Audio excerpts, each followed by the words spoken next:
Good morning student. शुरू करते हैं आज की क्लास। और आज का महत्वपूर्ण टॉपिक है बीजक इनवॉइस।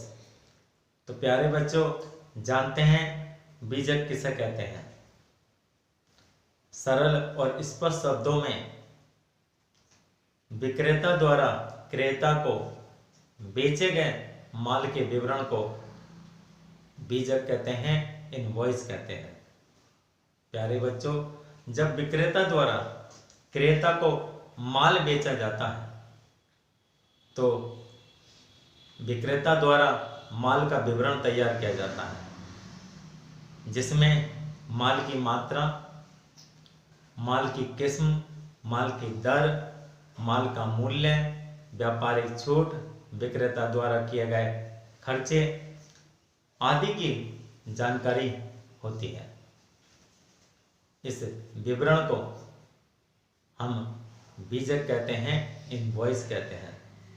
प्यारे बच्चों, बीजक एक ऐसा व्यापारिक प्रलेख है जो विक्रेता द्वारा तैयार किया जाता है, जिसमें विक्रेता द्वारा क्रेता को बेचे गए माल का विवरण होता है। प्यारे बच्चों, बीजक विक्रेता द्वारा तैयार किया जाता है। विक्रेता ने क्रेता को जो माल बेचा है, उस बेचे गए माल का पूरा विवरण होता है। माल की मात्रा, माल की किस्म, माल की दर, माल का मूल्य, कुल मूल्य, व्यापारिक छूट, विक्रेता द्वारा किए गए खर्चे आदि का विवरण होता है। प्यारे बच्चों, बीजक दो प्रतियों में बनाया जाता है।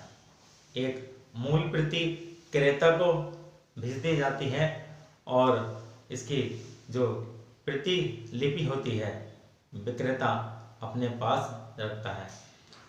लेकिन यदि बिल्टी के साथ बीजक की प्रति भेजी जाती है तो इसकी 3 प्रतियां तैयार की जाती है। प्यारे बच्चों, अब जानते हैं बीजक किस प्रकार बनाया जाता है।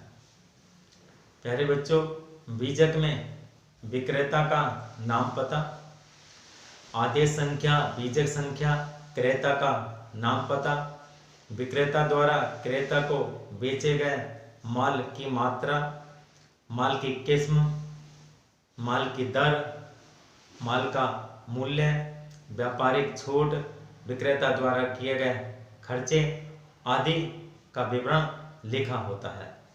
और इसमें जो क्रेता को राशि देनी है, शुद्ध देय राशि लिखी होती है और भूल चूक लेने देने तथा विक्रेता के हस्ताक्षर होते हैं तथा माल किस तरह से भेजा जा रहा है उसकी विवरण भी इसमें लिखा जाता है। प्यारे बच्चों, अब जानते हैं बीजक के क्या लाभ हैं। विक्रेता बीजक के माध्यम से क्रेता को सूचना देता है। नंबर 2, माल संबंधी पूरी जानकारी।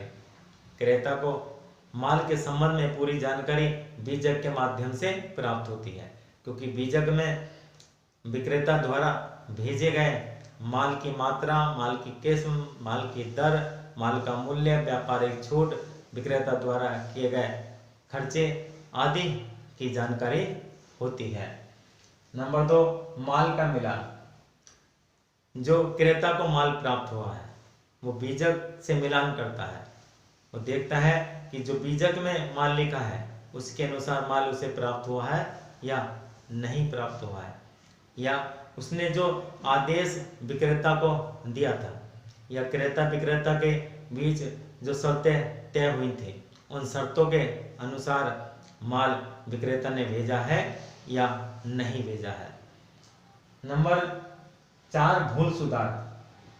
यदि कोई कमी होती है, बीजक में कोई कमी पाई जाती है या जो विक्रेता ने माल भेजा है वो क्रेता के आदेश अनुसार नहीं भेजा है, या बीजक में क्रेता और विक्रेता के बीच जो शर्तें तय हुई हैं उसके अनुसार माल का मूल्य नहीं लगाया गया है, या और भी कोई कमी अगर उसमें होती है तो बीजक के माध्यम से भूल सुधार किया जाता है।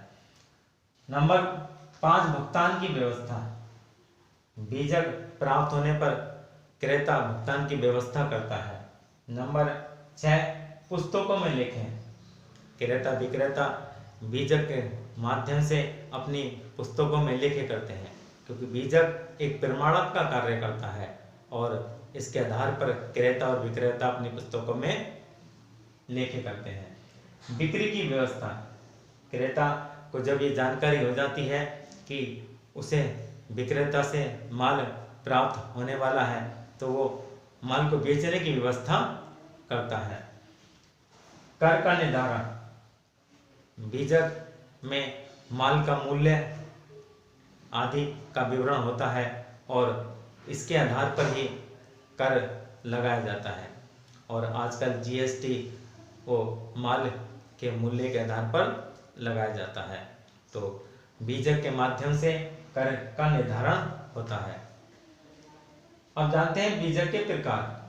प्यारे बच्चों, बीजक 2 प्रकार का होता है, साधारण बीजक और सूचनात्मक बीजक। साधारण बीजक जिसे पक्का बीजक भी कहते हैं, जब विक्रेता क्रेता को माल बेचता है तो वास्तविक तथ्यों के आधार पर जो बीजक बनाया जाता है उसे साधारण बीजक या पक्का बीजक कहते हैं। सूचनात्मक बीजक, इसे काल्पनिक बीजक भी कहते हैं, इसे अनुमानित बीजक भी कहते हैं। जब अनुमानित क्रेता पूछताछ करता है और पूछताछ के आधार पर विक्रेता अनुमानित बीजक बनाकर क्रेता के पास भेजता है तो उसे सूचनात्मक बीजक कहते हैं, कच्चा बीजक कहते हैं, काल्पनिक बीजक कहते हैं, अनुमानित बीजक कहते हैं।